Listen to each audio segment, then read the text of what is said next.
tell you kind of like my story. The reality is, I'm not supposed to be on this stage right now at all. So 2 years ago, almost to this date, I sat somewhere over there in the corner at a round table, like Sean said, with my cowboy hat. And I was a year in this business, and I've already done close to maybe $600,000-$700,000 at that point.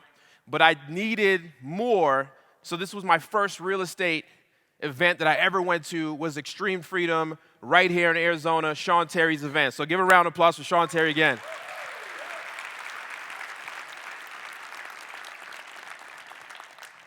So let me just tell you my story. So I used to be in like the corporate America marketing world, and I left that world because there was a problem in the world that I thought that I can solve with an app. So I went out and raised a little bit of money, created this app called FASBA. Man, it's Fast Brand Ambassador. Everything went well except for we ran out of money, ran out of runway, and it failed. Right? So I left corporate America to go back to my hometown to build an app, and it failed. And with that failure, I had to move back home to my mom's house at like 31 years old. I don't know if you ever moved back home at 31 years old, raise your hand. All right, so we got a couple people, but things are a little bit different in my household because my parents are Jamaican. So here I am, 31 back home, but I'm actually 17 all over again. And that's crazy because I left home at 17 to join the United States Air Force. So I haven't been back home to live since I was 17. I come back at 31 and I'm 17 again. So you know what that means? I got to come home before the street lights come on. It wasn't that bad, but I couldn't go to the nightclub. Definitely couldn't bring nobody home, not to my mom's house. She's Jamaican. She said, what the bum, what are you doing? Oh, no, she ain't having that. One plus side to everything is I had great food. My mom would cook every single day, but when you're a kid, you have to eat when the food's done, not when you're ready, right? I forgot, you give away that privilege when you're a child. So I moved back home, and it was probably one of the deepest, down, darkest times of my life. I thought I was riding a high, and just boom, it gets pulled out from underneath me. And I knew I had to do something different. And back it up a little bit, when I was in high school, I barely graduated high school. If you barely graduated high school, raise your hand. It's okay, I'm not the only one, right? So I was so bad in high school, and probably nationwide now, you have to have a 2.0 to play sports. And I would only get to play the first half of the football season before the report cards came out, and boom, I was off the team. Every single year. So my junior year, I realized that look, I'm thinking, listen, you just got to be born smart. You got to be born an athletic person. You get born an entrepreneur. It's something you can't train or anything like that. Come to find out, I was dyslexic, and I'm still dyslexic. So what would take you a week to read would take me probably 2 months, right? So numbers are also backwards for me, right? We were checking in the hotel. I got my key card. I'm walking down. I always roll with at least one video guy, Dave's good friend for 10 years. And I put the key in, and I'm like, this is not working. This is stupid. But I reversed all the numbers, and I was standing in front of the wrong hotel door. So it still affects me till today, but I've overcame that. But I had to identify what my weak side was as a person, right? So don't ever be ashamed of what you lack because you can be brilliant in something else. But anyways, I went home, and I had to do something different. So I found a friend, and I was like, isn't your dad rich? And he was like, yeah, I think so. I was like, all right, we should go talk to him. So I go to his house, and this is the first, like almost kind of unannounced. We probably gave him a 2-hour head notice. We get to his house, beautiful, gorgeous house. We get to the basement, and he has a whole freaking PowerPoint slide set up ready to talk to us. Like he was waiting for this day all of our life, 31 years for him to speak to him. Keep in mind, I've known him since I was 12 years old. So he starts clicking to the sides, and he starts to tell us how he's worth over $20 million all because of real estate. I'm like, what? Well, you had to start with money, obviously. No, I started out wholesaling. What's that? My mind completely shut off. I didn't hear anything he had said for the rest of the 90 minutes he was speaking. And I went home, and I locked myself in a room for 3 weeks trying to learn about wholesaling. And I ran across YouTube, one of my favorite things. So how many got a degree from YouTube? right? Me too, right? I just finished my doctorate, and we walk across stage in December.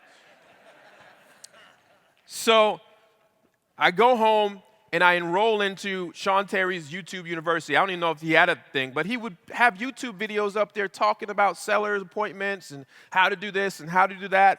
And then he had a podcast, great podcast. I would just immerse myself. My mom thought I was committing suicide or trying to not eat by never coming downstairs, but I was so immersed and so obsessed with learning what wholesaling was. And I never forget the day on September 11th, I call my friend, I go by his house. Now, he was broke. I think he was actually worse than I was. I went by his house. I said, come downstairs. We're going to go driving for dollars. Now, keep in mind, I just moved home, so I had to voluntarily give my car back. I couldn't afford it anymore.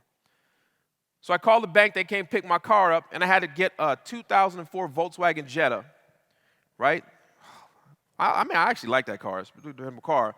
But how many of you guys ever had a bad starter in your car, right? So if you got a bad starter in your car, what do you got to do to start it? What do you got to do? You got to knock on that starter, right? So under my driver's seat was a hammer. No joke. So everywhere I went, I had to crack the hood, leave it open. I hope it starts the first time. If not, you look around, make sure nobody's watching, grab your hammer, walk around the car, look like nothing's happened, few taps, jump back. Now, keep in mind, if you're a pro at this, you don't close the hood all the way. Why? It might not start. So you run back to the car, start it up, and boom. So I go to my friend's house.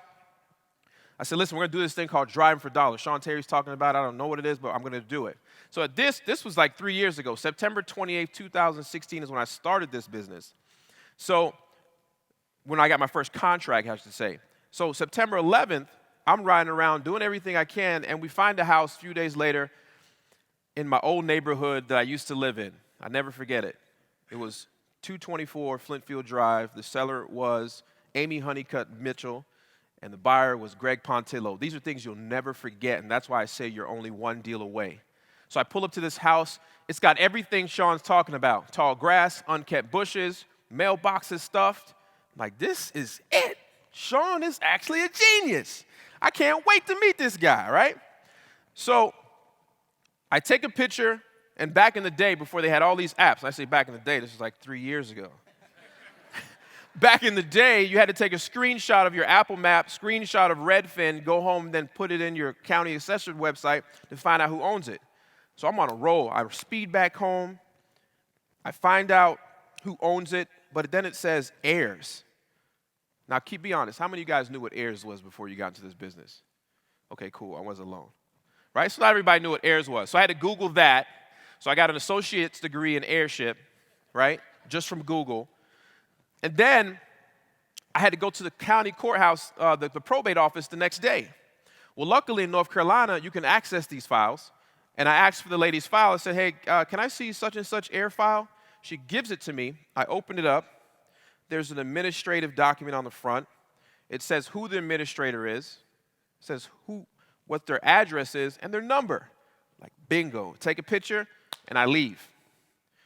So I then go to my dad had a restaurant at the time. I go to the restaurant, and I'm standing out front, and I call this number. And I'm praying to God they do not pick up. Because I'm taking action like Sean said to do, but I did not want somebody to be on the other end of that phone. I call. Hello? I'm like, damn, oh my gosh, she picked up. Yes, I'm an investor, and I was driving in your neighborhood, and I seen a house that you might have for sale. Are you interested in selling your house on Flintfield? Who are you again? Oh, my name's Max. I'm a real estate investor here in Winston-Salem. Yeah, actually, we were thinking about selling it, but I need to talk to my husband first. Can I call you back? He works on the road, so it'll probably be about 2 weeks or so. No problem. Great. Hung up fast. That was painless. I didn't get cussed out. Nobody stabbed me. Nothing happened through the phone. I'm now a real estate investor, right? 20 minutes later, my phone rings. Holy crap, she's calling back. She's calling back. What do we say? Hello, this is Max. Hey, Max, I talked to my husband. We are interested in selling. Oh, what do you want for it? She said, I don't know. What about you? I was like, I don't know. You know, it's kind of She said, listen, can you give me like 50,000 or something? I'm like, I don't think I could do that.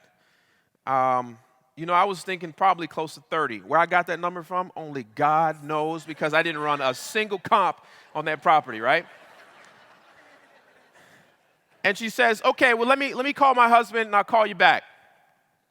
She calls back and says, what about 40,000? I'm like, no, I'm still at 30. But how about this? How about I'll give you 32,000 and I'll pay your back taxes of 5,000 and you walk away with 32,000 cash. Keep in mind, my Bank of America statement says negative money. So I don't know where in the hell I'm going to get the 32,000 to give this lady. But the podcast made me confident. Right? And she says, okay, that sounds great. I'm like, what? So I need to go find a contract now. So I go online and I'm looking for a contract. And I don't know, did I tell you I was bad at reading? Right? So I find this one-page contract. It's simple to me, it's simple to them. And we get them to fill it out. So I'm driving to meet this lady at exit 75 off of I-85. I'll never forget it, at a Waffle House. I pull up there. I'm waiting in the car. Here comes this little lady comes out. She's all happy. We sign on the hood of my 2004 Volkswagen Jetta. I'm excited. She's excited. We're just happy. But I can't leave until she leaves because I don't want her to see me knocking on the daggone starter. Because then she's going to really know I ain't got the money. So I get the contract. I go home. I go back to my mother's house, and I steal the lawnmower. I brought my friend with me just in case she was an axe murderer or this wasn't real. So my friend's with me. I got the contract. I go back home. I fold the lawnmower up, put it in the trunk of my Volkswagen, and I start cutting the grass because I know I got to sell this thing, right? I cut the grass. I trim the bushes. I step back, I'm like, this looks a lot better. I take a picture. Go on my phone, Facebook Marketplace, house for sale, $54,000. Boom. Get back to raking. About 30 minutes later, I'm putting this stuff in the trash bags. A car pulls up. Two ladies pop out. Hey, are you selling this house? Yeah. Door's open. Go check it out. They're in there for about 5 minutes. They come out. Oh, it's too much work. We can't do the work, but thank you. And now you start to think, what the hell has Sean Terry got me into? I owe this lady $32,000, and this lady said it's too much work. I just made a mistake. So I get back to working. A few minutes later, a phone call. Hey, my name is such and such, Miss Pontillo, whatever her first name was, I forget. She says, my husband and I just sold our last flip, and we're looking for another one, but he's working out of town. Can he come see it tomorrow? Sure thing. Door's going to be unlocked. Keep in mind, I can't even afford a lockbox at this point. So I got to leave the back door open. Back door is unlocked. Come look at it. Call me when you get a chance. Next day, he calls me. Hey, I seen the house. Looks great. Can I bring my wife by tomorrow? Yeah, this is starting to go as planned. Now Sean's my friend again, right? So then the next day, they both call. He's like, hey, we want to buy it. How about we give you like $45,000? Not bad, right? But Sean said, don't work for the buyer. You got to know your price. So I said, I don't remember what I said. I don't remember the exact price, but I said, I think it was like 54, all said and done. And he agreed to it, and we closed on that property about 7 or 8 days later, and I had my first check for $14,000.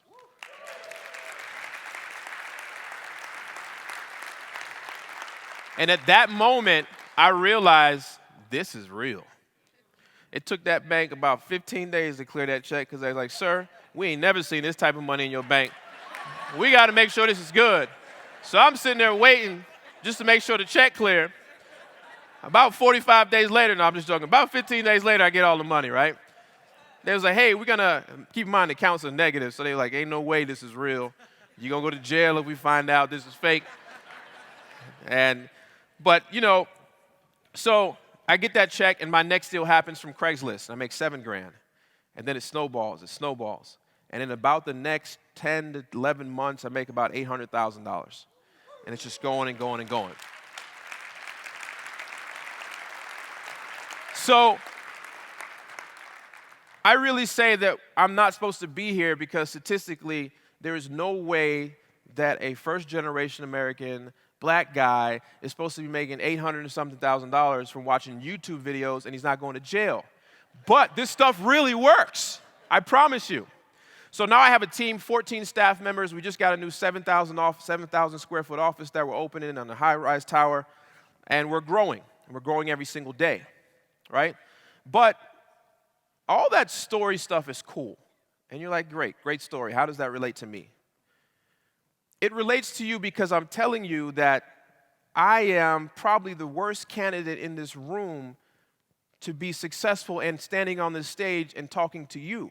So if I can get here from true grit and paying attention and taking instructions and taking actions, there leaves nobody in this room an excuse to not be able to do the same. So it's like, and I know I'm supposed to be talking about social influence, but I'm going to get there soon, I promise. But the thing is I had to go back and look at myself and say, how did you do it, Max? You really have to start questioning yourself. Well, the first book I ever read cover to cover, which in my mom's house, at 31 years old, was Rich Dad, Poor Dad. And you know, the book is really not that great, but the story and what it challenges your thinking was even better. So I said, wait, this dumb little book made me a millionaire because it changed my mindset. I said, wait, this is crazy. Changed my mindset. What does that even mean? So I started studying on YouTube University again too, right? So I have a little associates in brain physics and stuff, right? So I started studying the brain. And your brain is made of these things called neurons, right? How many people knew that? Okay, a lot of smart people in here. And what happens is when we're all humans, right? Okay, when you're born, you're usually around 10 people most majority of your life. And those 10 people, the habits, the mannerisms of those 10 people influence you directly. So what happens is when your brain starts to talk to the neurons, cells start to talk to each other, they start to fire off and they start to communicate. And what happens is if you do something so often or see it so many times, it like instead of firing this wireless signal, it just builds a Ethernet cord directly to that neuron so that it just happens all the time. They figured it out. You do this all the time. And you're probably, what are you talking about? Are you high right now? No, listen to me. How many of you guys have ever left work, right? Raise your hand if you ever left work and then you ended up in the driveway. Like, what the hell did I get here? I don't remember taking right turn, left turn, stopping. That is the automatic, right? Your subconscious is responsible for almost 95% of your daily actions. Holy crap. 95? So that means you're not even thinking throughout the day. So what happens if we actually challenge the way we learn and see things to be something different, right? So I'm Jamaican, right? What if I told you the reason why we're the fastest people on this earth is because we actually wear our shoes on the other side? Right? You put the left on the left and the right on the right, right? How do you know that's right? Who told you that? Right? So you have to start challenging. I say that, and it's simple, but you have to start challenging every single thing you know up until the point of now. Right? Our entire life was back there. You come here this weekend, and it's called halftime. You get it? And you can determine what the second half of your life is going to look like if you decide to actually challenge everything you know. Before I even got to this position, I thought money was a limited thing. Don't lie, how many raise your hand if you thought money was only for the 1%, that you couldn't get your fair share, like millions of dollars would never happen? Same here. Guess what? They print that shit every day. Every day they print money.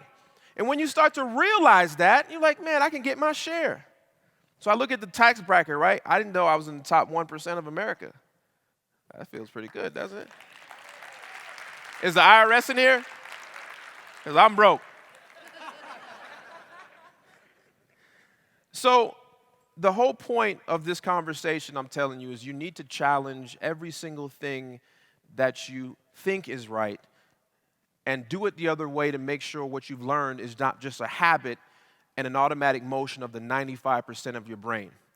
And the only way to break that Ethernet cord between the two neurons is to have an opposing thought continuously that fires off the other direction. So you have to challenge the way you think in order to change the first half of the game to make it the way you want it to be the second half of the game. Understand? So if you've ridden in a plane, raise your hand. A lot of us, right? So on the way over here, Dave, we were speaking in Mississippi yesterday, or the day before, whatever.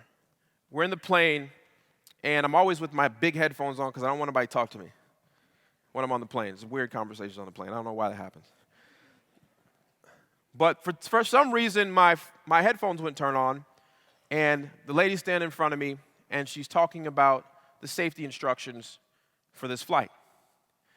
And she says, in case of an emergency, the oxygen bags are going to drop below.